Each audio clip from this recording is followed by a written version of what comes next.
I see somebody listening to election news in the background somewhere.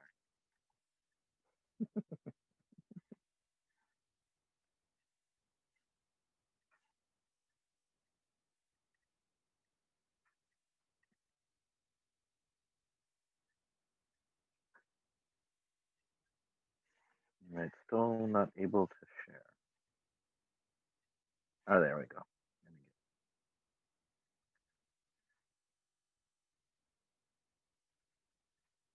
Right, here we go. We are halfway. We're to the halfway point. Biba, Biba, and as promised, Un Palau Pago. It is a female figure today.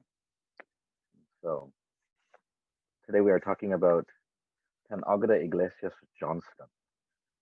And so she is a very, very interesting figure. Her historical importance can't be sort of understated. But in terms, historians are still trying to figure out sort of the effect of her influence on history. If you just look at her resume, she had a huge impact on things. But in terms of what she intended and her impact on her influence on things, that's slightly different. And so there are some other historians which will give you a slightly different, very different description of Agueda Iglesias Johnston and her impact. I try to be fair. I try to be sort of as fair as I can in terms of talking about things like this, but I'm not going to be sort of but when we get to those sections though, sort of you'll see how she is a figure that is complicating in some ways, but also empowering in other ways. And so Tan Agueda liked to sign letters, and she liked to use the idea that she was Guamanian Chamorro by birth, but she was an American patriot by choice. She liked to sort of sum up herself in that way. She was born in the very end of the Spanish period of Guam's history. She lived under the Spanish for just a few years before the Americans came in. And she became known as somebody who was a very strong proponent of sort of Americanization in Guam before World War II.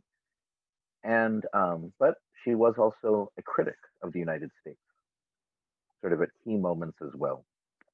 And so, but keep that in mind. Guamanian Chamorro by birth, American patriot by choice. In terms of her, and then in terms of what's the future for Chamorros, in terms of their identity. And so, one of the things that Agueda Johnston definitely took advantage of when the United States came in is that there was increased educational opportunity. Is that under the Spanish, education had been primarily for those who were sort of in the higher parts of society, and it was very limited. Much of the education, the best education was focused around preparing kids to be religious, because the original intent for the school was to train young men primarily from the highest classes that were faithful to the Spanish, to train them to become assistants to the priests. Later, there was other education which came in, which taught some of the basics of education, but it wasn't open to many people, and there wasn't a lot of focus. The United States, when they came in, they provided more emphasis into that, into education. And Agueda Johnston became a teacher just at the age of 16. And so it was very common, because of the nature of American education at that time. For the first 20 years of this pre-World War II American colonial period, that Chamorros who showed great promise in the education system would be pushed into becoming teachers, because the Navy didn't care much about educating the people. It was part of what they were doing. The strong focus of it was simply to teach English. But, and so young people who did really well found themselves often encouraged to become teachers, even as young as the age of 12 or 14 or 16. And so much of this is not documented formally, but oral history accounts to sometimes 12-year-olds teaching 8-year-olds. And sort of, but part of that was because there was no curriculum for the Navy for decades after they came in. They simply just wanted to teach the kids English, hoping it would civilize them.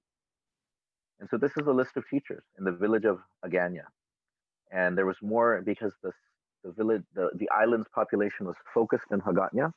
There wasn't a lot of people, teachers who were outside of Hagåtña. Most everyone was here. And even when you look at this list here, you can see some very important names. In addition to Agueda Iglesias, you see Pedro Martinez, sort of one of the richest Chamorros, who eventually became one of the richest Chamorros before World War II. Even Gregorio Perez, sort of a patriarch of the Godzu clan. And Francisco Taitano of the Quetuf clan, who later went on to start his own school before World War II, in which Chamorro was used as the language of instruction. Although he died before the war, and so not a lot is known sort of about his life and his accomplishments. Now, one thing to note about Agueda Iglesias, who later became Johnston, is that she had a tutor who was a Marine, who was a teacher on Guam, and they eventually got married. So I guess the tutoring was very romantic, romantico. And so they started a family. William Johnston is on the left. He is, of course, the tallest, whitest person in the picture. And then Agueda Johnston on the right. And these are their Todui Famagoniha. These are all their kids. Now, Agueda Johnston was part of an emerging class at that time, which some people of the age called American bamboo. Now, this refers to Chamorro women who would marry white men who had settled on the island, usually after their term as a Marine or a sailor had finished. And then they would have a bunch of kids, and they would bring in new last names, and they oftentimes brought in new money and investments. So if you're familiar with the company Butlers started the first ever Coca-Cola franchise outside of the United States. And it was started because Chester Butler, who was from sort of the Appalachias in the US, he married Ignacio Berdallo. And so American bamboo referred to these people who, and it was in some ways meant to be like diminutive, it was meant to tease them, because the bamboo grows a lot, and these families of mestizo americano, kids and husband and wife, were growing a lot. There was more of them all the time, but they weren't particularly strong wood. They were hollow. And so the term American bamboo in some ways is meant to make fun of them, because most Chamorros at that time didn't want to be American. But those who are American bamboo tried to put on the airs that they were American. And so one of the main ways in which you could do that is to name your children, to break the conventions of the time, to not name them Jose and Maria, but to name them American, English names. And so Agueda Johnston was a super pioneer in this regard. You can see the names of her children there: Cynthia, Margaret, Herbert, Joseph, Marion, Thomas, and Eloise. And so the funniest one there is, of course, Herbert. Chamorros did not know what to do with the name Herbert. You just call him Betu. Just call him Betu. That's it. Because Herbert was strange. Cynthia, what does that mean? It means you don't have an auntie. Cynthia, how? But that was a common thing for those who were part of the American bamboo, is that you showed, because America was becoming increasingly important.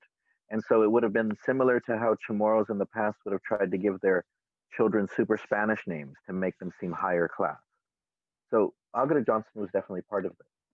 And she took it a lot further. She was part of sort of these groups of Chamorros who didn't just want what America could provide them, but actually started to put on the trappings of patriotism to the United States. So for most Chamorros, if you could get a job through the Navy, that was great. If you could get some education through the Navy, that was great. But they didn't feel loyal to the United States, because the United States hadn't given them any reason to be loyal before World War II. And so just a shout out to my senator, Kelly Marsh Taitano, who didn't win in the election this week. but this is her, what's it called? This is her grandmother-in-law. This is her mother-in-law right here, the late Maria Johnston. And so note she has that Mudzu face. Look at that. Look at that intense Mudzu Magahaga face. All right. So education. From education, though, came a new elite on the island. There was sort of the economic elite. There was, in some ways, the social elite, many of whom were connected to the church, and the social and the economic elite often went hand in hand. But with the fact that the Navy didn't have teachers, this created opportunities for Chamorros, especially those who came from families that weren't as high up on the economic ladder, socioeconomic ladder, that they could get educated, and then they could become teachers, and then they could start to make money. And this new educational elite started to wield quite a bit of influence.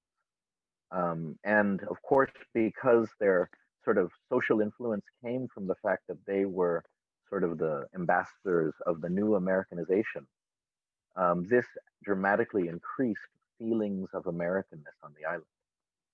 And so on the left here, this is a squad of new teachers that had just been trained. The year 1922 is an important moment, because what happens then is that the U.S. Navy, under a particular Navy governor, starts to take education seriously. Literally prior to that, Chamorro language was not to be used in schools, but most Chamorros still used Chamorro to teach their students, because they cared more about teaching the kids as opposed to making the Navy happy. In 1922, and curriculum was all over the place.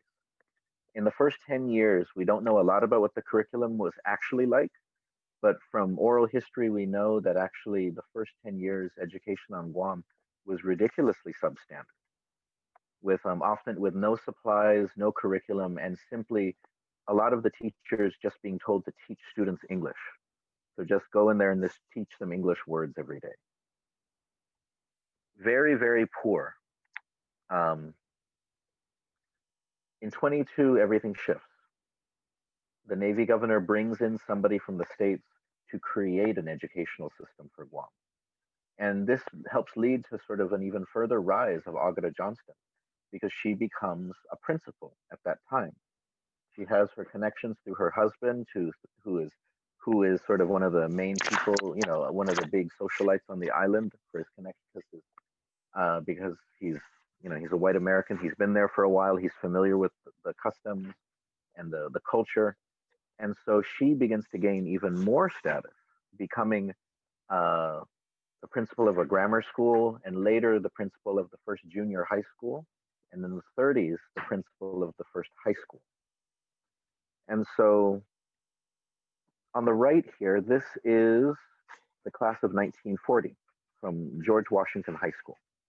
And so you can see here is Agueda Johnston. She's right here. And then these were all teachers at that time. She's sitting, this is Agueda's daughter, Cynthia. This is my Auntie Elsie. This is my great-grandmother's sister. This is Dick Taitono, who the Micronesia Area Research Center is named for, and he was the valedictorian that year. And so what's interesting about this is education opens up all sorts of possibilities. But as we're about to learn, part of the issue is that the education creates possibilities, but they're very skewed in certain ways. So the time that we're in now, let's return to Governor Dyer from 1904, who in one of his reports to the Navy said that the Chamorros are poor, ignorant, very dirty in their habits, but gentle and free from ambition or desire for change or progress. This was a common sentiment. It was common under the Spanish. It was also common under the United States. There was some Navy governors who disagreed with this, but most of them felt that Chamorros were backwards, were superstitious, were filthy, were kind of and talked about them sometimes in subhuman ways, absolutely in infantilizing ways, with paternalistic tones. The feeling education was pushed because, and at the core of it was not sort of educating people, educating the Chamorro people in a general sense, but it started with the idea that if you taught the populace English, that would civilize them, that would improve them. And so this is from an essay that was published in the newspaper in the 1920s in Guam, Instruction on Civic Virtues. When you read this, sounds terrible, sounds horrible. Through English will come a knowledge of fair play. Like you can't play fair if you don't speak English, or somehow the English language is infused with these values. With a knowledge of English under American tutorship will come a natural love for labor and industry. That English is a more energetic, active, industrious language. I don't know about that. I don't know about that. And so this was at the core. And if you ever wonder sort of why is it the language disappeared so quickly? Part of it is because that these ideas, even if you may not have, even if your parents or your grandparents may have never said something as rank as this, they nonetheless came to believe it in many ways. And they decided to make life choices based on these assumptions that if you speak English, you will do better in life. But then accepting that part of that meant that you had to stop speaking Chamorro at the same time. So part of the education that Agueda sort of was overseeing, though, was focused on acquiescence and not critical thinking. As Robert Underwood wrote, self-discipline and citizenship were part of the curriculum at the time, but was more concerned with acquiescence than criticism. One researcher noted that due to the anomalous political status of Guam, the terms good citizenship and character have a different meaning than that found in the States. Training for citizenship and self-discipline meant patriotic recitations, calisthenics, drill teams, and flag ceremonies, not an analysis of the US Constitution or Declaration of Independence. And so this is one thing to think about for this time, is that Chamorros are getting more educated, but they're also being educated with a colonial ceiling, right? So that they're not being taught to sort of pursue higher goals. They're not necessarily being taught to improve their lives with their own sense, but they're being taught to improve it with this teleology of America and along, or sort of based on that, right? Give up the Chamorro, go embrace English. Give up the Chamorro, embrace America. And so this is a time, for example, when there is almost nothing local in any school, in any curriculum. The local elements were connected to children learning about sort of animal husbandry and agriculture. But any idea sort of but a social studies curriculum would be taught as if Guam was California. And so nothing local, nothing outside the window, nothing sort of on the island that's critical, molding the Chamorros into obedient American subjects. But Agueda Johnston was not somebody who felt that Chamorros deserved less. She was part of those who strongly believed that Chamorros deserved more from the United States. So she was part of those who lobbied for citizenship, lobbied for more self-government. Now, the Japanese, okay,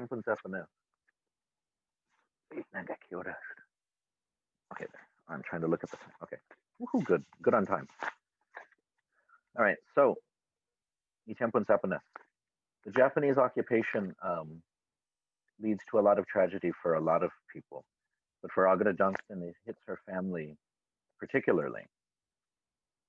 After the Japanese retake the island, all Americans, now not necessarily all US citizens, because there were a number of Chamorros who were US citizens who were not taken, but all white Americans, and including white American citizens who had naturalized. They were all taken first and put sort of in prison, primarily in the cathedral in Hagatna. And then they were taken to prisoner of war camps in Japan. And that included William Johnston, Agueda's husband. And so,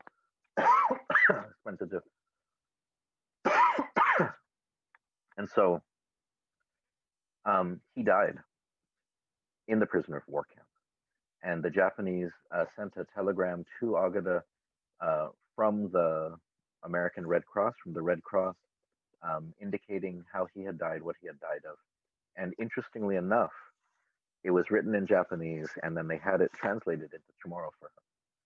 So she's still in her collection at UOG, in her archives. You can still see the letter there, telling her that her husband had died. And so Agueda had a whole bunch of kids, and there was constant threats to her kids too, because many of them were mestizo americano. They were very light complected. They had like a last name like Johnston, you know. She was part of a group who did their best to form like a resistance network to the Japanese. So they did this in a number of ways. One is that they helped the 6 American holdouts who decided not to surrender to the Japanese, but instead decided to try to hide on the island during the war. These men, such as George Tweed, who is the most famous of them, they thought that the war would only last for a couple of weeks and that America would come roaring back to save them. And they didn't want to be kept prisoner, so they thought they could just disappear into the jungle. The other 5 were captured and executed by the Japanese, but Tweed himself survived. And he survived largely initially because of a network of people that included Agueda Johnston, who hid him, who knew where he was hiding and hid him and worked to move him around. And then eventually he was able to find a very secure place on the Artero property in the north, where he stayed for the majority of the war. But Agueda Johnston worked with others at the risk of their own lives to keep Tweed safe, believing that he was a symbol. During the war, Agueda Johnston met with Tweed, and she did tell him to please keep himself safe, because Chamorros believed that as long as he was safe, it was like a symbol that America was going to return, right? Because even your average Chamorro may understand deep down that at that time America didn't give a crap about them, but they were certainly going to come back for Tweed. If you kept him alive, they were going to come back for him. She also worked with people such as Pale Dueñas, Jesus Baza Dueñas, Frank D. Perez, others who were Tommy Tanaka, others who were part of Scambi, Adolf Scambiluri, who were part of a network where they would listen to radios in secret. The Japanese confiscated all radios. They cut off all communications with the outside, and they would give Chamorros propaganda about what was happening in the rest of the world. And so Agueda Johnston and others, they would hide radios. Sometimes they would hide the pieces separately. So you would take different pieces apart, and then when you would meet again, you would put your radio together so you could listen to it for a short period, trying to catch the evening news in the States. And then once you had that information, you would do your best to try to get it out to people. One thing that Agueda Johnston did is that when there would be good news, they would listen on the radio, and then her and her family would make soap, and then they would wrap the soap in paper, and then they would write messages on the paper, so that they would go and give a family soap, but on it would say that the Americans have defeated the Japanese at Midway. Something like that. Now, towards the end of the war, as it was getting worse and worse, as the Japanese were getting more and more brutal, Agueda Johnston decided to send a message to Tweed asking him to please surrender. By that time, the Japanese were brutalizing people. They were torturing people. People had died because of the torture of the Japanese. Although the Japanese said that they had not executed anybody at that point, many people had died because of the beatings and the torture. And so she sent a message to Tweed asking him to surrender, saying that if the Japanese have promised that if he surrenders, he will be treated with respect and accorded all of the prisoner of war privileges, so that he wouldn't be killed, he would, that he would be fed, he would be taken off island to the POW camp. Tweed, who we will talk about him more next week when we talk about the next phase Tweed sent a message back to Agueda Johnston in which he basically said that if anything was to happen to me because of what you or anybody else did to give up my position or to turn me over to the Japanese, the Americans would have no problems executing you when they finally retake the island. Saying that the Americans would have no qualms about hanging someone like you. And so now, Agueda Johnston, this picture though happens after the war, when Tweed returns to the island for his photo ops, because he becomes sort of like a minor celebrity for the Navy. And Agueda Johnston, they had photo ops where she met with him and her family and stuff like that. Now, liberation. Whenever you think of liberation and Liberation Day, you should think about Agueda Johnston. And that's where we encounter some difficult things. There is the liberation of Guam. That is something that happened. The United States retook the island. But the term liberation is something which is problematized, something that we get confused about or that we can debate about, right? Because liberation, on one hand, do you liberate territory? Do you liberate a population? And you can liberate a population from occupation, but if you return them to being a colony, does that mean that they were liberated? Because if liberation is not simply tied to the immediate dangers of occupation, if it doesn't result in a larger sense of freedom, but is a return to another unequal relationship and occupation, can you call it a liberation? It's an image of Chamorros in the Menengan area, after the liberation. And so, before we get to that though, I do want to remind everyone that even after the war, Agueda Johnston was a huge figure in terms of education. This is her with the graduating class in GW in 1946.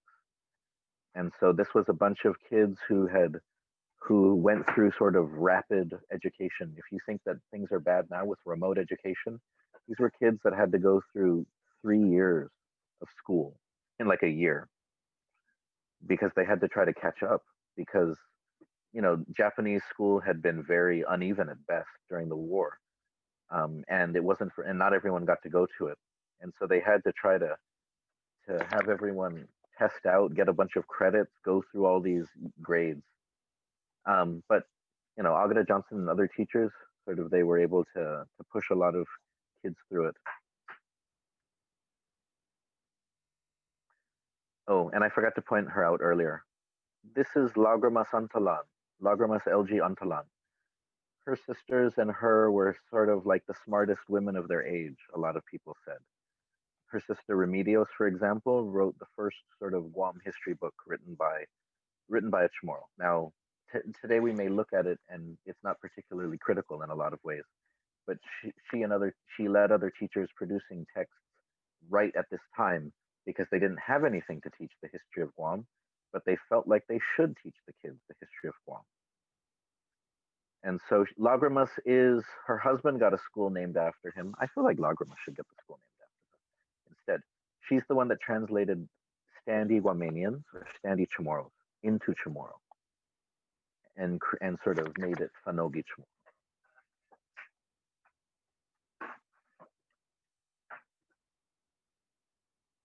There was only one high school at the time. And I can't tell you off the top of my head how many middle schools there were. So one of the things that happens at this time is that the Chamorro relationship to the United States changes very dramatically. Prior to World War II, the Chamorro people, as a people, did not see themselves as Americans. And the majority of them actually did not want to become Americans. They saw America and they didn't really like it. The sense of Chamorro values at that time, for example, is that Americans were lazy. Chamorros were hardworking because Chamorros work the land. Americans buy food in the store, right? That Americans are godless.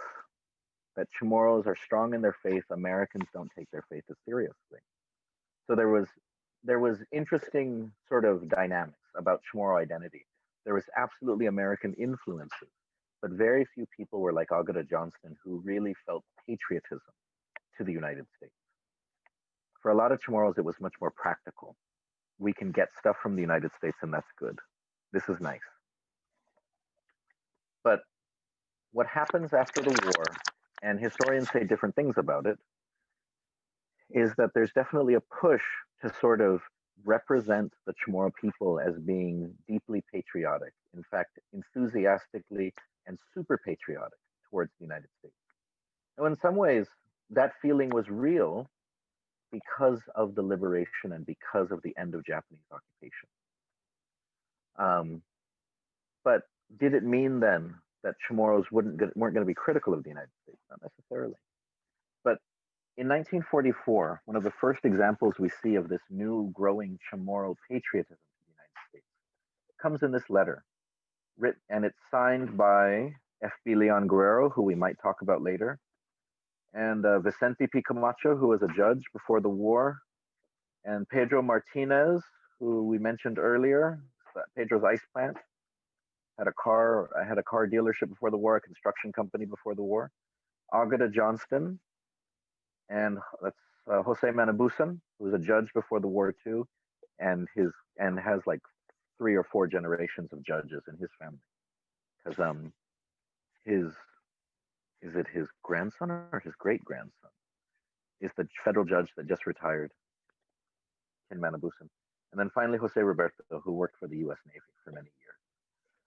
And so they gave a letter, and here's Admiral Nimitz reading the letter, in which they established sort of this patriotic, but also very subservient and subordinate relationship to the United States, in which they don't emphasize their own experiences in the war, but instead they emphasize that the only thing that kept them alive was the idea that America was going to return to save them.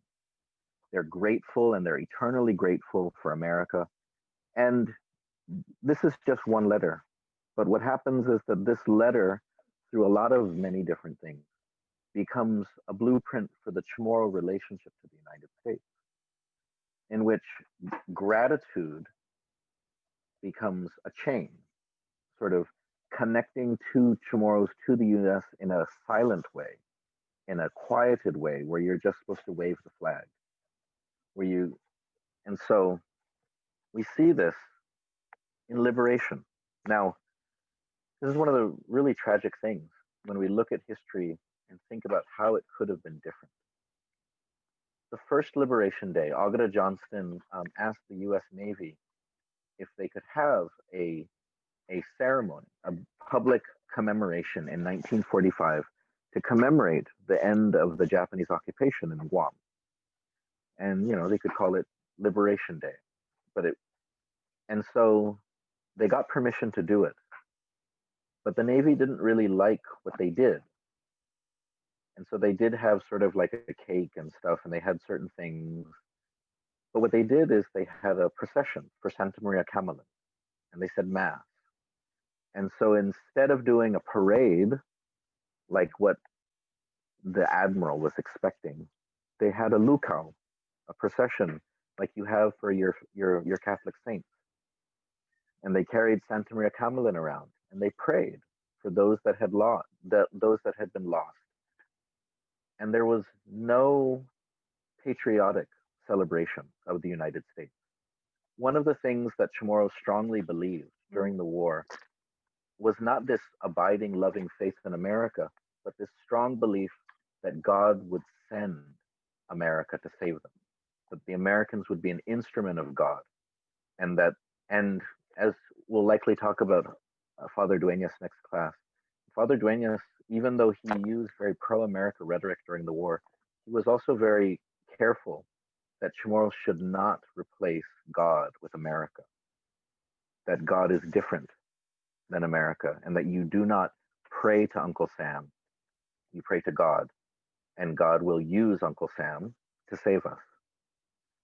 And so this was the first Liberation Day, and this is a very, for that time, Chamorro expression of wanting to remember and wanting to find a way to move beyond the trauma of the moment. The problem is that liberation changes. It starts to change slowly in the late 40s, and by the 50s, Liberation Day is completely different.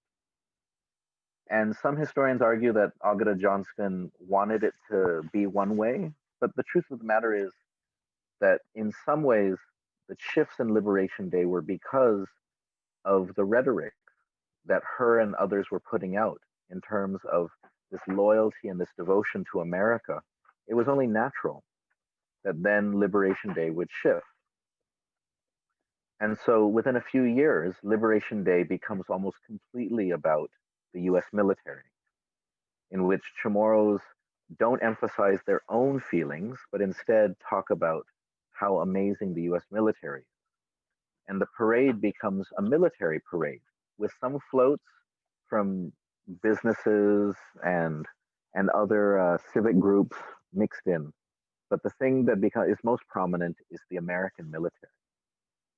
And so one thing that's unfortunate about this is that after the war, Chamorros wanted to commemorate this in their own cultural, solemn way. But what soon happens is that it becomes this thing in which you don't celebrate yourself, you celebrate America. You know, and America absolutely has a place in Liberation Day. But if it's something about how we survived as a community, we stayed strong in our faith, we helped each other, then America is sort of like, if you're familiar with Lord of the Rings, America should be like the eagles, which is a very apt symbol. The eagles always show up at the end of the battle to save the day, but the eagles are never there for the hard fighting. The eagles weren't there when the people were suffering and struggling. The eagles just showed up at the very end. And so Liberation Day for a long time becomes sort of this keystone in the new burgeoning Chamorro patriotism to the United States, which which unfortunately, the more it takes root, looks very different than what we might call sort of regular American patriotism. Because Chamorros, as we saw in before World War II, that it is not a patriotism which speaks out. It is a patriotism that stays quiet for a generation or two. It's a patriotism which doesn't want to criticize the United States, which is a patriotism which wants to silence the Chamorro in a lot of ways and stifle the Chamorro in a lot of ways. And so, but what's interesting about Liberation Day, though, is that it has shifted.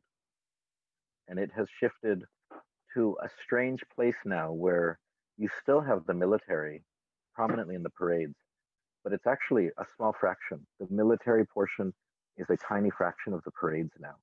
And in fact, the biggest chunk of the Liberation Day parades are village floats, where each village has to create their own float. And the messages have changed too. So the themes and the symbols used. So one of the things that Robert Underwood writes about is that Chamorros, when they start to do Liberation Day parades in the late 40s and the 50s, they wave American flags because they don't have any other symbols that they feel are appropriate. And he says that because at the time, what did Chamorros have? One of the biggest symbols that they felt was appropriate was Santa Maria Camelin, because she protected the island in the war.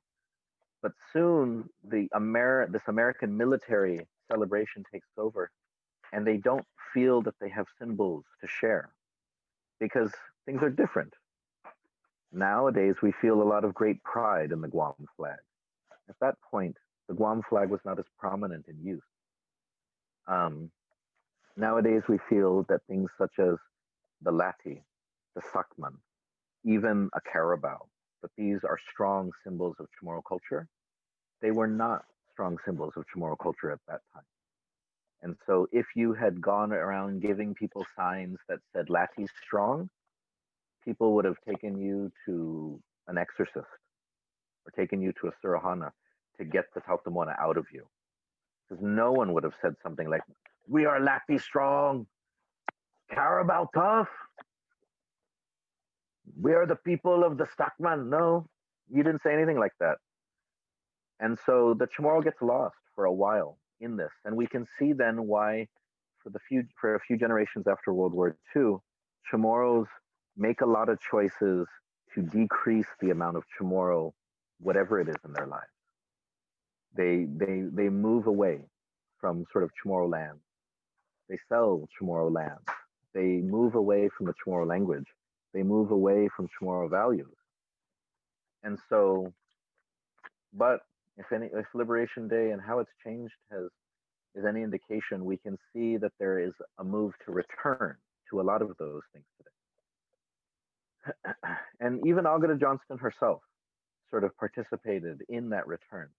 She was somebody who was very proud to be Chamorro, very proud to be Chamorro, but strongly and I think that for a lot of people in her generation, they may not quite have understood the impact of sort of becoming so sort of super pro American, and how it might sort of impact the next generation, right? Because we see that a lot of that emphasis then leads to the next generation feeling disconnected, feeling like it doesn't have any roots, because you will always be Chamorro by birth. It will always be a part of you. And America then becomes part of your birth too for the next generation. But it's almost as if there was this feeling that the American side has to be full and the Chamorro side has to be empty in that equation. But then the next generation wonders, why is it that I'm born into something that has to be empty? Why does it have to be like that? Now, towards the end of her life, Agueda Johnston fought for elders. There is what's it called? There is an agency which helps take care of mina'singko concerns because of her advocacy. She was involved with the Guam Women's Club and women's groups that pushed for sort of equality on the island. And in the 70s, she also helped many of her former students, some of her former students. She helped them develop the first curriculum for the bilingual and bicultural program, which finally brought the Chamorro language formally into schools. And she was a part of that. And so, the question though is that issue. What is the relationship between the Chamorro and the American in the equation? Does the American part have to always dominate? But is there an issue where, because the Chamorro part is tied to a particular land, which has a particular history and a continuing reality of injustice, of being a territory in a world where colonies aren't supposed to exist anymore, the more that we gain pride in the Chamorro side, does that then mean sort of that it has to ask more of the American side, even asking the American side to back off or to calm down and not get in the way of the Chamorro side? And so we see from Agueda Johnston, we see our parents, our grandparents, our great grandparents, we see generations which had difficult choices to make. And for them at that time, the future really was America. And there wasn't anything other than that. And so there was this feeling that Chamorros should enthusiastically find a place for themselves within the United States. But then we can see that also the impact of that is that our language doesn't have to die, but the language does start to disappear. Being American doesn't mean we have to give up our connection to the land, but as we can see, it happens anyway. And so when we look at the history of somebody, the legacy of somebody like Agueda Johnston, and by the way, this is her school. So this was George Washington Middle School, junior high school, and then after she passed away, they renamed it in her honor. But as something that I always complain about, they didn't name the mascot appropriately for Tan Agueda. Agueda Johnston Middle School, their mascot is the Pirates. And so it's the Agueda Johnston Pirates. Ouch.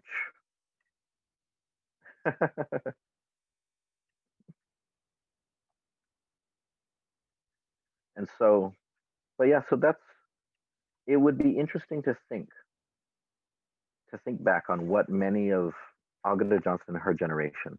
Because Agueda Johnston lived under many different flags.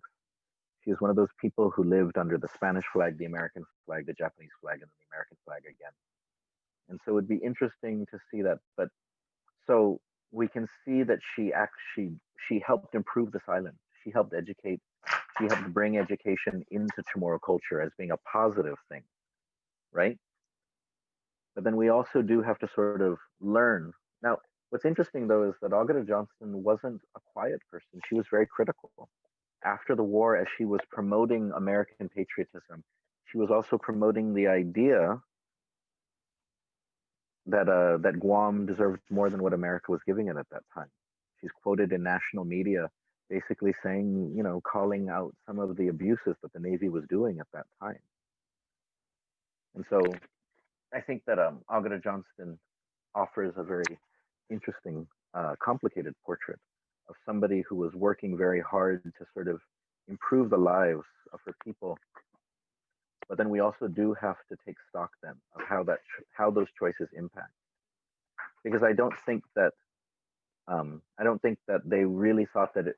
I think that for a lot of that generation, and attitude studies, Chamorro language have shown it that oftentimes the parents or the grandparents don't necessarily think about or don't really think through how the next generation would be impacted by their choices. They make the choices sort of with prevailing ideas dictating it. But then, and there's plenty of evidence around them that they can draw from to understand it, but they don't think about it. And so one of the things, for example, that Agueda Johnston's generation strongly believed was that their children would speak Chamorro. But the problem is that if you are promoting English everywhere, if you are prohibiting Chamorro in schools, if you are promoting that America is the way and America is the greatest, and you are not speaking Chamorro to your children, although Agueda Johnston's children could speak Chamorro because they were from that generation where everyone could speak Chamorro. But if you promote all these things, why would you think that your children would speak Chamorro? And so for Chamorros, we have to understand that we have to think about that afterthought. We have to think about where we fit into that equation, because it's not like the universe is going to think about it for us. So if we aren't thinking about those things, it's not like the universe will correct itself in our favor. That if we don't teach our kids Chamorro and we promote English everywhere we can and we don't actually promote Chamorro, somehow the next generation would learn Chamorro. Or that because this is something that happens after the war, is that the pre-war generation criticizes the post-war generations for feeling disconnected from the land. But, or not understanding, not knowing the land, not being able to farm, to fish, not being able to identify plants and so on. But if they didn't teach them those things, and they didn't show them that it was valuable to know those things, why would their children learn those things? Or why would their children care about those things? And so Agueda Johnston, in her way, she's a reminder about that gap, that generational gap, which is, it's easy to ignore because it's always easy to just kind of let things flow and just sort of hope for the best and not really try to think consciously or conscientiously about that.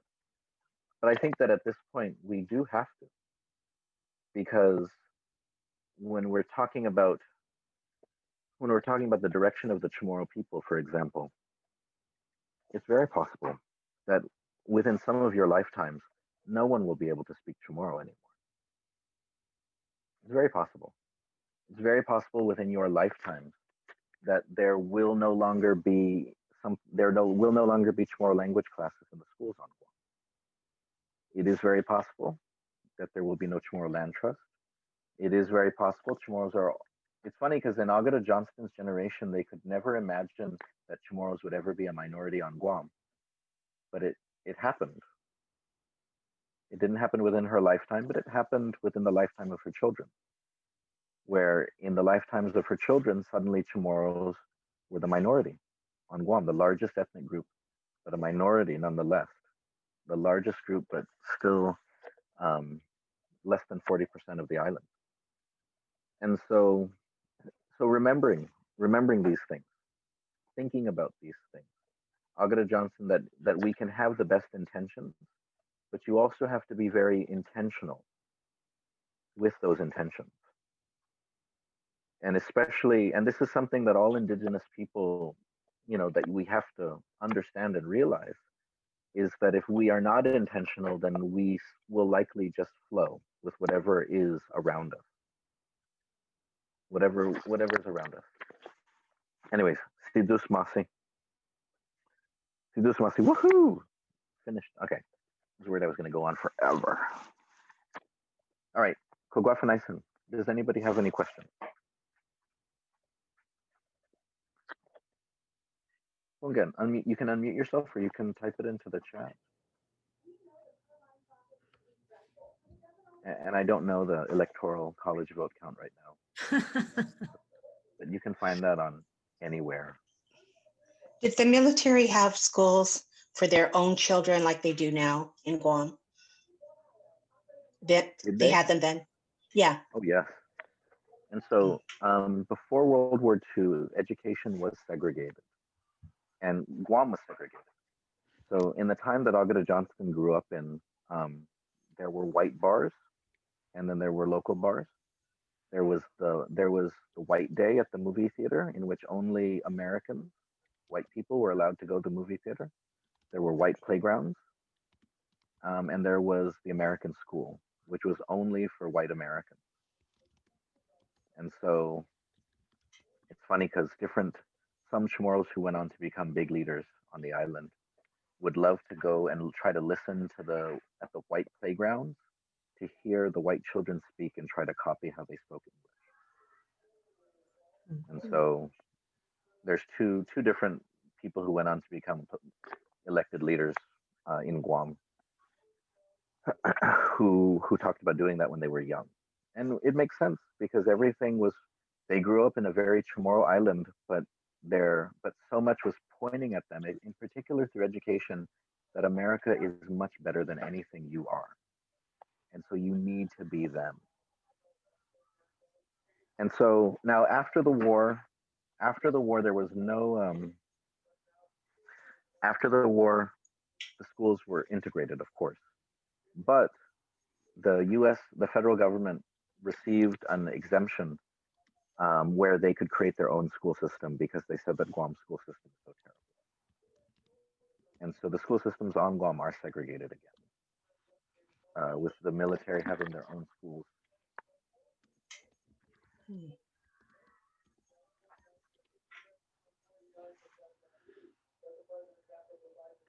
Yeah, we know a little bit about what the schools were like. Yeah, you have some drawings of them even, but they were very rudimentary.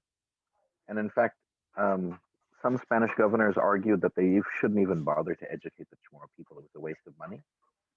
Because as one Spanish governor argued, if you educate them, then they ask questions about their lives.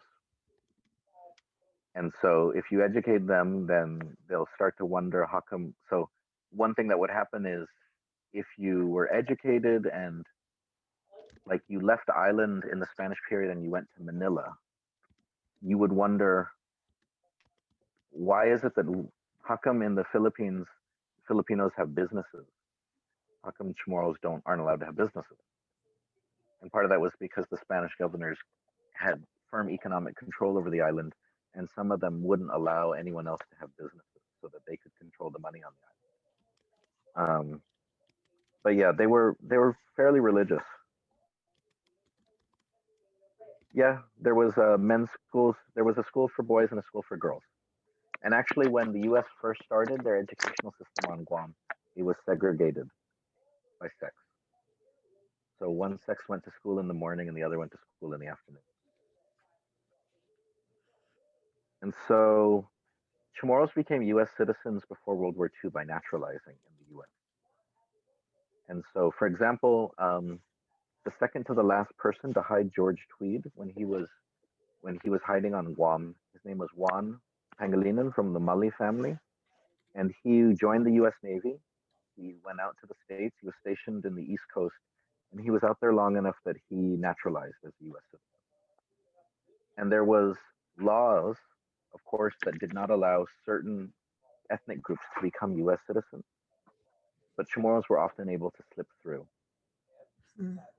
because I've seen some naturalization cards, and I remember seeing one for a Chamorro guy who he was able to become naturalized because he had convinced them that a Chamorro is an Arabic person, a Middle Eastern person. And at that point, Middle Eastern people could be considered white within the United States. And so he was able to become a US citizen. Whereas some Chamorros who were darker, because Filipinos were not allowed to become US citizens, or people who were Chinese were not allowed to. And so a lot of it came down to naturalization. And it was through the Navy, because very few Chamorros made it out to the U.S. A handful before World War II made it out for education. So like the first Chamorro to be quote a fighter pilot. This is before there was fighter planes. Glenn Martinez. He went to school in the Midwest. He went to college, and then he joined the Army Air Corps when the U.S. entered World War II.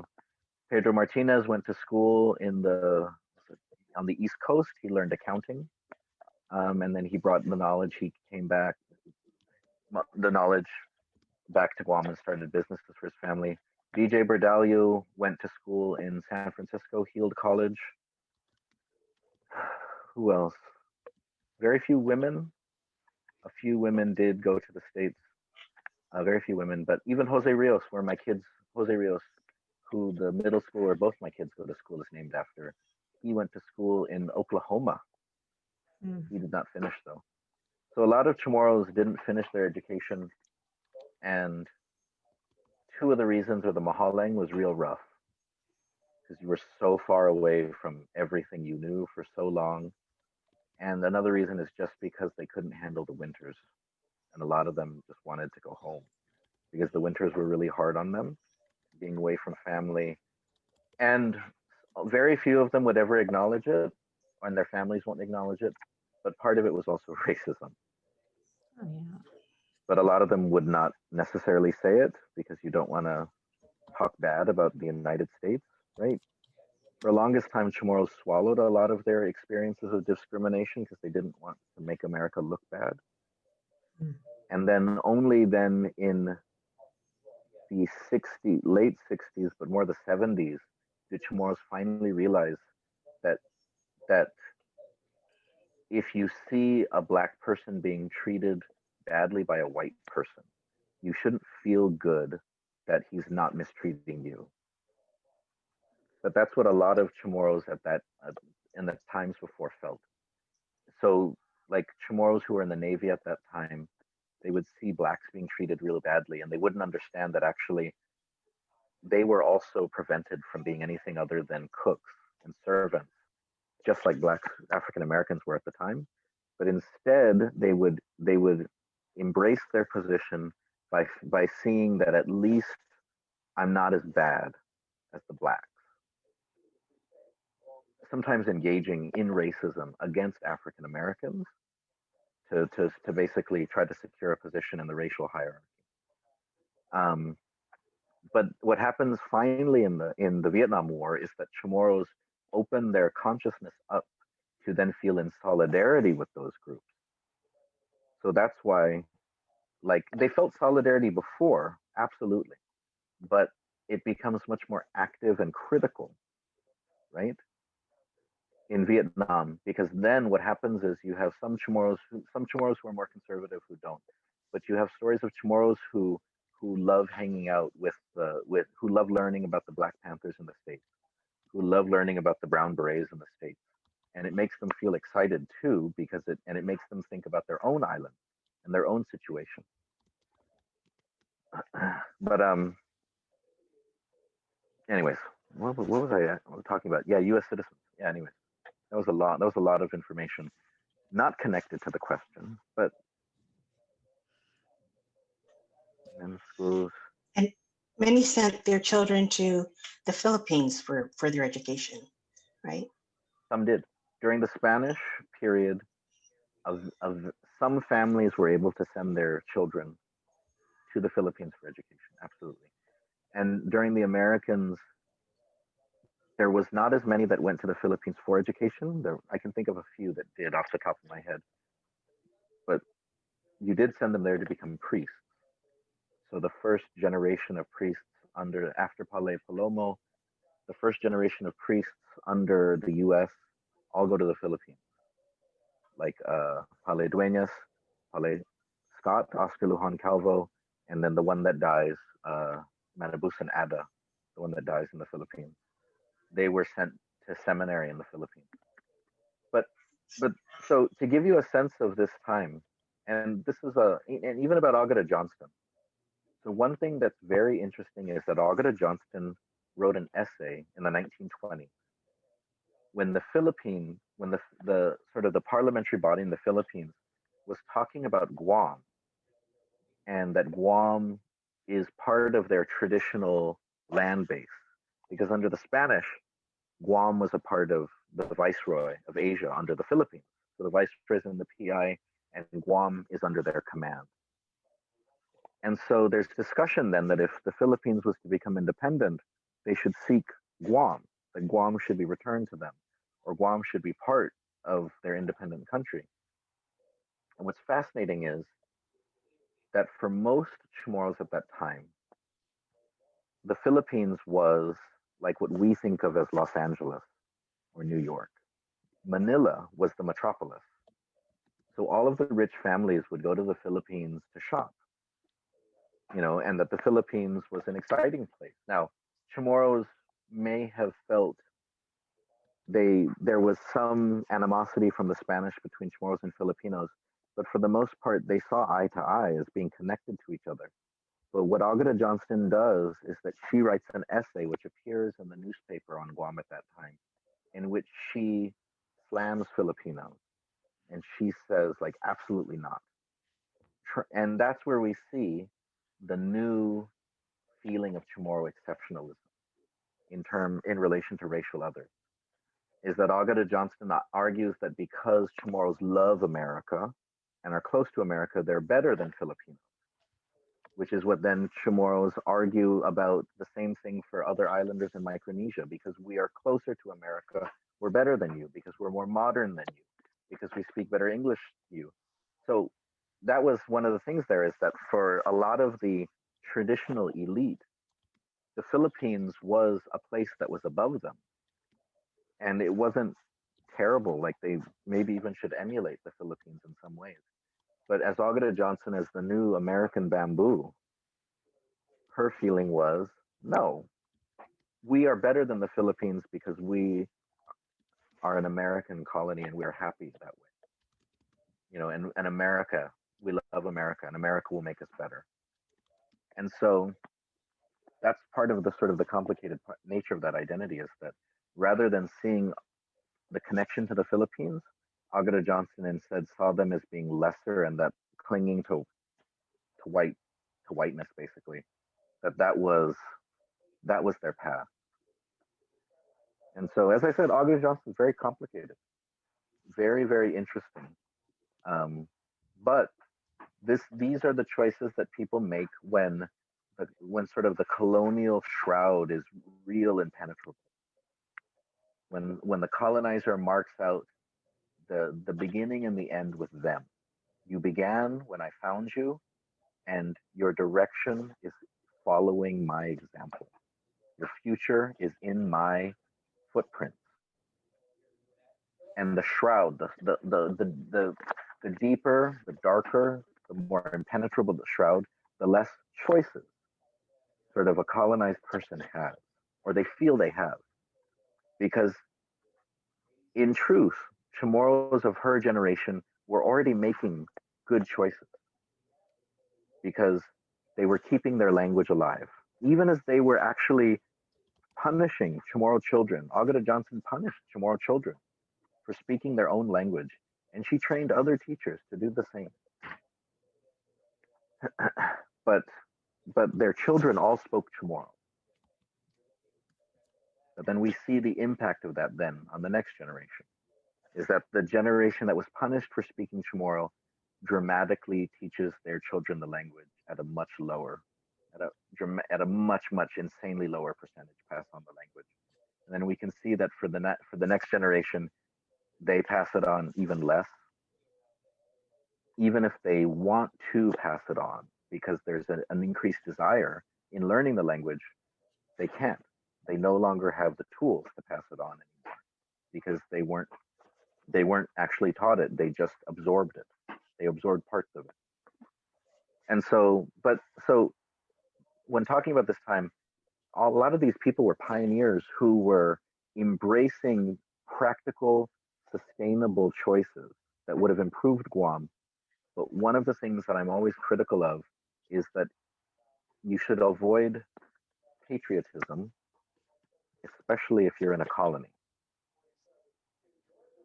But there's that feeling that the only thing they can do is continue to fluff up the United States and just talk about how much they love America and that America will just give us everything, not then thinking about what that would impact on the next generation. So you can find this in and me and Robert Underwood have argued this point, where Robert Underwood writes in his great article, Red, Whitewash, and Blue, Painting Over the Chamorro Experience. He writes, it's great, it's just 2.5 pages. It's a really good article from a newspaper, Islander in the 70s, Islander magazine in the 70s. And in it, he talks about how Chamorros used patriotism as a tool to get more money and rights from the United States. So because he is astute enough, Underwood is astute enough that he knows that for a lot of the Chamorros at that time, they didn't really worship America, but they certainly made it sound like they worshiped America. Like Agueda Johnston may be one thing, but somebody like F.B. Leon Guerrero was thrown in prison by different Navy governors. F.B. Leon Guerrero was deeply critical of the United States, was deeply critical of the U.S. military. But he also used the same flowery rhetoric about worshiping America that Agueda Johnston did. And what Underwood argues is that for that generation, they recognized that if they could play up the patriotism, play up the loyalty, play up the sacrifice, America might give them things that they wouldn't give them otherwise. And it worked. It worked. Tony Wampat, when he was in Washington, D.C., he played up the suffering of the people of Guam in World War II to men who had fought in World War II. And it opened all sorts of doors. Because men who didn't really care about what some brown people on the other side of the world felt, once Tony Wampat said, but Congressman, the people of the Guam, I can show you my scars from the war. One of my brothers was executed by the Japanese during the war. We did it because we love America and America is great. He could do that. And it would have an impact on those who had served in the war and those who had lived during that time. But what happens to the next generation is that the next generation isn't using it as a tool anymore. The next generation is just born into it. And so they just see the flowery rhetoric, which is why then we have, after that, the next generation, which is the anti-protest, anti-critique generation. The ones who feel like Liberation Day is a time where you shut up and wave the flag. Because for them, all they see is their parents from the war waving the flag and loving America. And that's why from that generation, you always have this comment, my mom never said a mean thing about the Americans. My dad never criticized, my dad never asked, is this Liberation Day, is it real or is it not? But part of it is because they saw the tools being used, but they didn't see the critical thinking behind the tools. So they were taught to perform the patriotism, they learned it, but they weren't taught that actually their parents may have been using it just to try to get a little bit something more for them so they could live better lives. Because that's why what we see amazingly is that you see for a lot of older Chamorros now, war survivors, a lot of them are more open to their experience, and you find that I find war survivors all the time in the past few years who say that it wasn't a liberation, Mhm. but it takes a few generations to get us back to that openness because things were closed off. Because the models that they saw from their leaders were that we love America, we praise America, we don't say anything bad about America. But then we have people who finally start to speak out, be more critical. We have more movements to try to fill in the Chamorro side of the equation, to get the language back, to reconnect to the land. And so then what we find is a lot of those war survivors, they reconnect to other parts of their experience. And they realize, yeah, wait a second. And I remember one, I've heard this from a bunch of different people. The first person I heard it from was Tony Palomo, but I've heard it from a bunch of other war survivors. And in fact, just in January, when they started to give out the first war survivors checks, there was an old man who told it to me again. And he says, you know, boy, thank you for all your writing in the paper. And he said, because our people, they don't know the truth. And I'm like, oh, we should tell them the truth.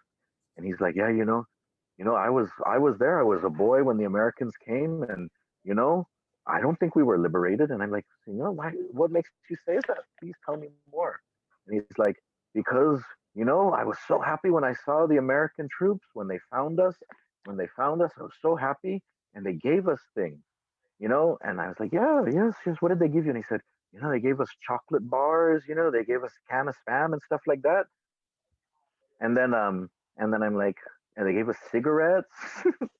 And then I was like, oh, that's in my mind. I'm like, ew, but I'm like, oh, bonito, and I was saying, that's so beautiful, wow. And then he's like, but no, I think back, they shouldn't have been giving us, you know, candy and cigarettes. They should have been giving us better things.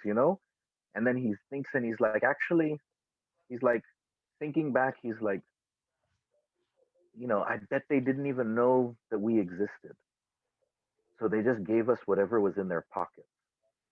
And if they really came back to save us, then they would have given us something better than just cigarettes in their pocket. And for me to have heard that so many times over the years from older people who are connecting their experience, and they lived through it, right? But for the longest time, there was this powerful feeling of American patriotism that silenced and disconnected a lot of those feelings. But to hear them, I mean, I remember I wrote a column about this. Hanganidson means able to be told, able to be told. And then if you say T, not able to be told. And so I wrote a column about this in the newspaper once because I remembered hearing the experiences of this one woman, and who I interviewed her, and I felt like there was something that she wanted to tell me, but she didn't feel like she could. And this was like 17 years ago. This was a while ago, for me. Um, and so I kept going back to visit her because I felt like she wanted to say something, but she wasn't saying it. So like 6 times or so, I kept going back to talk to her more and more. And every time I went, she gave me Vienna sausage, and I don't eat pork, so that was really gross for me. But but and so sometimes I ate it, sometimes I pretended to eat it and put in a napkin in my pocket. She had an unending supply of Vienna sausage. But and so eventually though I broke her down.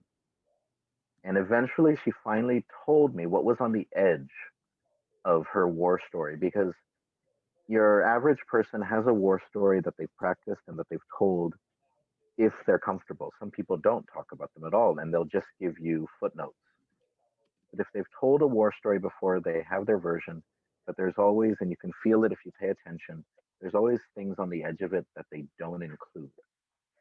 And oftentimes, traditionally, those are things which don't make America look good, or things which make them question what has happened since the war. And so eventually she told me, and she was crying when she did, that like there's like that this memory of her parents fighting, screaming, screaming at each other night after night. And this is after the war. This is not during the war. So I was surprised because I thought it was something during the war, but instead this was a memory of hers after the war, and that just strong, powerful memory of her parents yelling at each other and sort of tearing each other apart emotionally and verbally night after night for months and months and months. And it was this traumatic memory for her, and I was kind of confused as to why, but I wanted to understand it more. And then she told me it's because they had nowhere to go after the war. They were not allowed to return to their land. They were not allowed to return to their house. And so they had to keep staying with different relatives. And and people were displaced all over the place. People were moving around. People couldn't survive. People were leaving the island. And so as her family went from place to place, struggling to survive, staying with relatives, it was so much stress on her parents that it just made them take it out on each other all the time. And so she had this memory of them fighting and screaming, but it was all because America had taken their land. Mhm. But no one would ever say it. Hmm. And so instead they tore each other apart and the family destroyed itself. Just because for her, and that's tisanganidson, it's something that you cannot tell, something that should not be said. You got to hold it in. There's no room. There's no room here for that sort of thing. And so, and for years, and I was glad that she was able to tell me that, to sort of take that burden off of her, because we can see for a lot of our elders holding those things in, it doesn't help them. It doesn't necessarily help them to hold that in. But so that's why, for me, when looking at this, we can see that Agueda Johnston sort of what she proposes for the Chamorro people helps us in a lot of ways, embracing education, that we deserve something better within the United States. But we also have to be cautious, that we shouldn't sort of even look at her example in a superficial sense, right? As just this blind American patriot. But we should also see that she had a deep love of her culture and her language. And even if she may not have understood about how what she was pushing for was working against those things in some ways, right? But but still. Anyways, so in talking about Agueda Johnston, we're really trying to get into the contemporary era now, and we're going to do one more, at least one more, which is focused on World War II. One more person focusing on World War II. But thinking about Agueda Johnston and really thinking about Liberation Day, because they say that the modern Chamorro is born in the 1800s under the Spanish, right? That in the time of Jose Salas, that is when the modern Chamorro is born, because that's not an ancient Chamorro, right? But it's a modern Chamorro who still has a strong passion and pride in their identity, feels that they deserve to be treated with dignity, and it leads to them speaking out in some ways about their treatment by the Spanish. And then we have the pre-World War II Chamorro, which has all these forces mixed in, is trying to hold on to a lot of things, but is being compelled to give them up, but they resist. But the contemporary Chamorro is born in Menengan in 1944. And that Chamorro is born within the United States. And then Agueda Johnston and her example then kind of leads that Chamorro to not being somebody who really feels like they're fully within the United States, but instead a connection to the United States that is always about us being grateful to be part of the United States.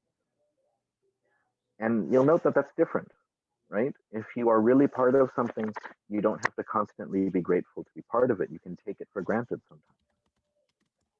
But if you feel like you're not really part of it, then you constantly have to try to justify your existence by serving more in the military, by getting more flags, American flags for your house, right?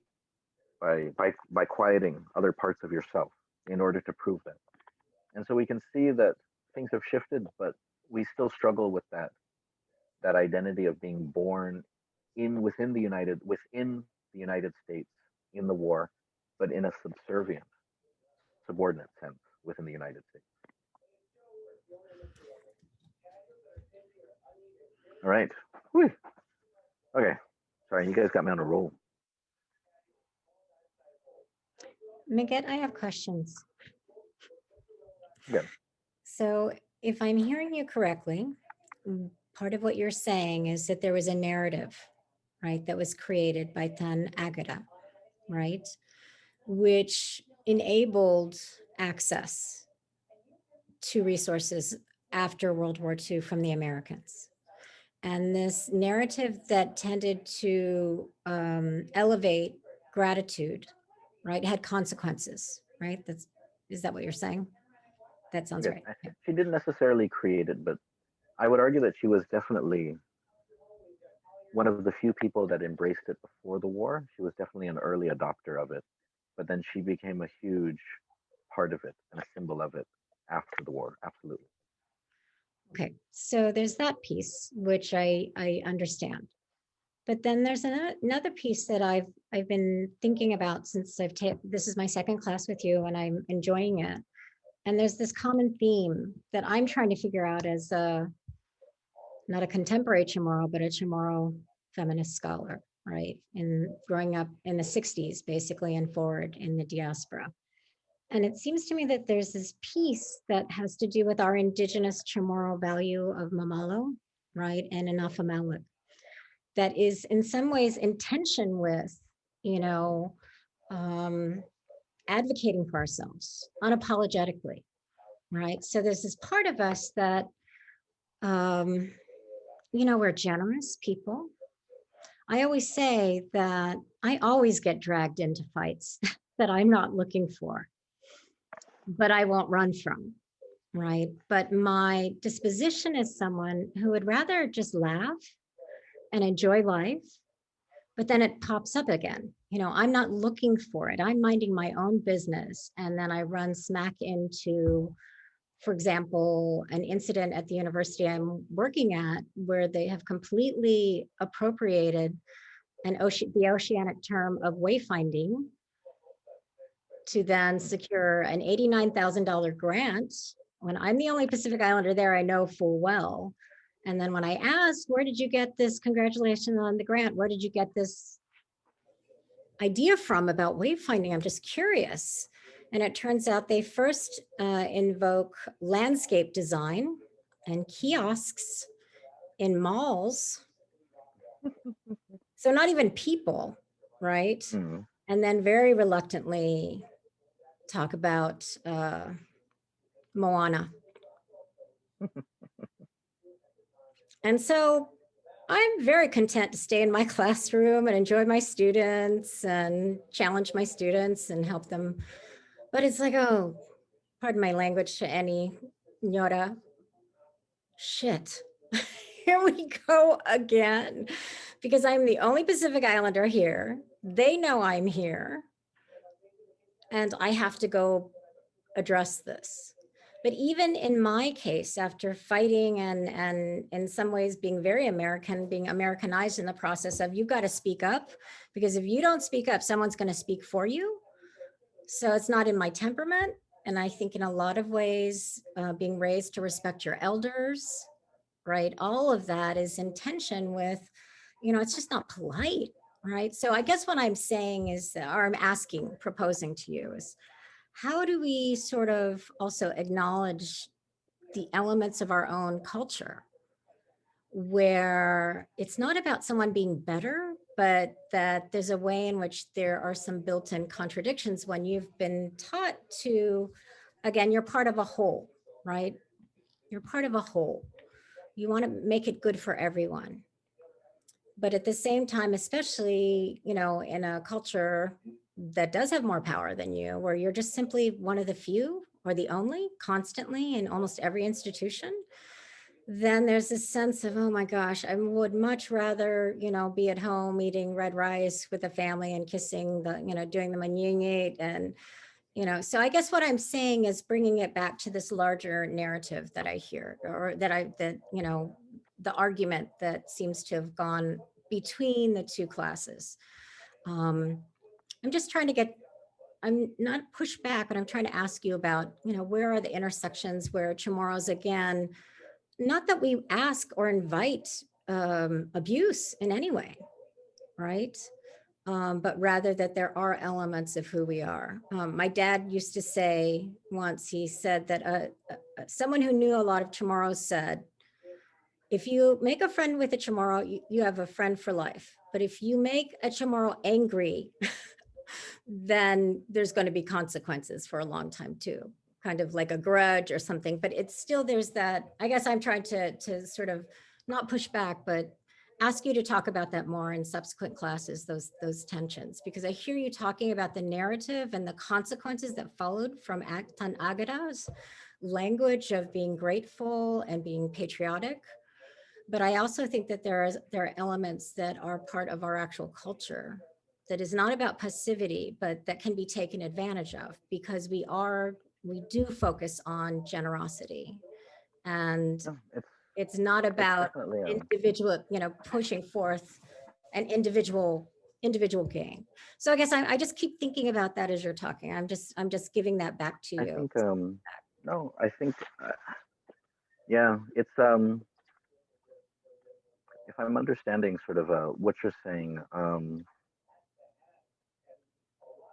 for me, I'll always emphasize certain things like that, because I don't think that I'm always somebody that when we talk about stuff like this, you know, I say, for example, like the Chamorro language could be dead in 2 generations.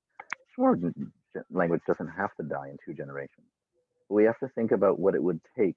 We know what it would take for it to die, but we also then have to think about what it would take to keep it alive. Mhm.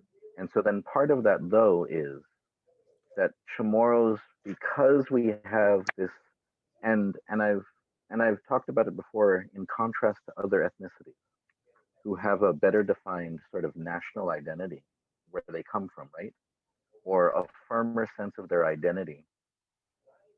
It's often easier for them to create infrastructure to keep parts of that sense of peoplehood intact, right? So, for example, some cultures, even when they gain enough of a presence, when they form enclaves, they form schools, they form civic organizations, right? And so, and one thing that we find is that sort of when what's it called, when people migrate, you know, when they sort of when there's those shifts in population, it doesn't necessarily mean that they lose everything, but how strong is the sense of adaptation, or how much is it simply just assimilation? Because you can migrate and you can, but you can see that there can also be transformative practices to sort of insist insist on your presence, insist on your existence, even as you are constantly negotiating on a larger presence. But one of the things that happens, which you could argue it's because they're a much smaller population, Mhm. or you could argue that it's because hello, are you guys there? Everyone froze. Did I freeze? I'm here. I'm Hello, here. can you hear me? Mhm. Okay. And so then one thing that happens is that we don't see them doing those things. We see it to some extent, but then what we see is that the choices that they make in terms of what gets sustained is oftentimes, and you could argue it's just the fun stuff, or you could argue this it's the stuff that is performed for somebody outside of their group. It's the stuff that will entertain those that are not us, right? But it's the stuff that we can also enjoy ourselves, right? So that's why, for example, wherever Chamorros go, they keep the food. They Mhm. absolutely keep the food Mhm. because it's something that you can share with others. But it is also, but you can argue that it's something for us. But part of it is that Chamorros ultimately see that it's valuable because it's also for others right? And so there is this lack of sense of the self, an insistence of the self, an insistence of the group itself. Because that's one of the reasons why even Chamorro attitudes on language are interesting. Because Chamorros have strong attitudes that, strong attitudes in their own damn island, that your language has to make you money, right? And part of that is that lack of that lack of sort of that lack of the sense of self, right? That the language is only valuable not because it's ours, and in fact, because it's ours, it's less valuable. But it's only valuable if it can get employment, or if it's only valuable if somebody else sees it. So now there's lots of reasons, as I mentioned, for why Chamorros sort of feel these things, but ultimately it leads to them making choices where they may sustain some, but they're more likely to sustain certain things than other things, and everything else just kind of go with the flow.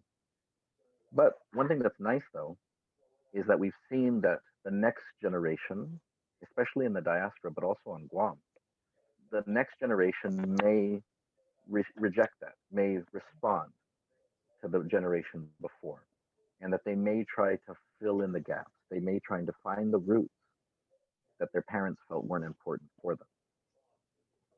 But for me, I just want to emphasize that there are, because I always want to try to emphasize that there are things that are distinct that Chamorros should hold on to.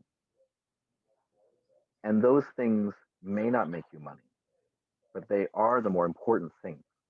They may not be easy, right? Because what happens in those types of stressed environments is that people tend to make choices that flow, right? If no one speaks, if no one speaks Chamorro around us, it's easier just to not speak Chamorro to my kids. And I can argue that it's because there's no value for it. It won't help them get jobs, but ultimately I'm just flowing, right? But indigenous people can't just flow, because the flow of the world is then you get washed away, and that you get subsumed and you disappear. And then other people, get to do your culture in hot yoga classes or something like that. But you disappear. Other people get to sort of claim that Finideni is their thing because you've disappeared. And so for me, it's always about identifying those things that we should hold on to, which will keep us distinct and continue to empower us as Chamorro, rather than just sort of going with the flow. And part of that means then that we have to look at the generations before and the choices that they made and how it impacted, to then think about what choices can we make to give, so for example, if you're thinking about maintaining a language, it's not just about your children, it's about their children. Mhm. Because for me, with my kids will grow up and speak Chamorro. There's still an incredibly high chance that they won't speak Chamorro to their children, Right. even if they can speak Chamorro. And part of that will be because it's easier to flow. If Chamorro, it's easier to just flow with the English that's already pervasive. And so when I talk about these things, to get washed away, we have to find those ways that we can sort of put up a laddie stone, right? The territory, and something from that. Ooh, everyone froze. I think I got disconnected. I think your Hello? Wi-Fi is going in and Hello, out. USA internet. Your Wi-Fi is Okay. going in and out, I think. So Sorry. no From problem. USA internet. Oh, USA internet. Hello. Anyways, dispenses it. No problem. Yeah. Okay. So just think about the ways that, about how if sort of things are flowing all around us, what are the ways that we can set up lati? And if we set up enough lati, even if the world is flowing, and it may not be flowing in the direction that we would want, if we set up enough lati, then we can build something there. But you don't build lati with nostalgia. You don't build lati by thinking about others. You build it by thinking about yourself and by thinking about what happens to the next generation after. And so that's always my emphasis, is just reminding, by talking about the choices of the past generations, we can think about the choices that we make today, and how it will impact. So Right. for many of you, if you're getting more Chamorro in your life, if you're sharing it with your children, if you're sort of filling the world that they are going to enter into with Chamorro stuff, it'll affect the choices that they make too, and hopefully positively.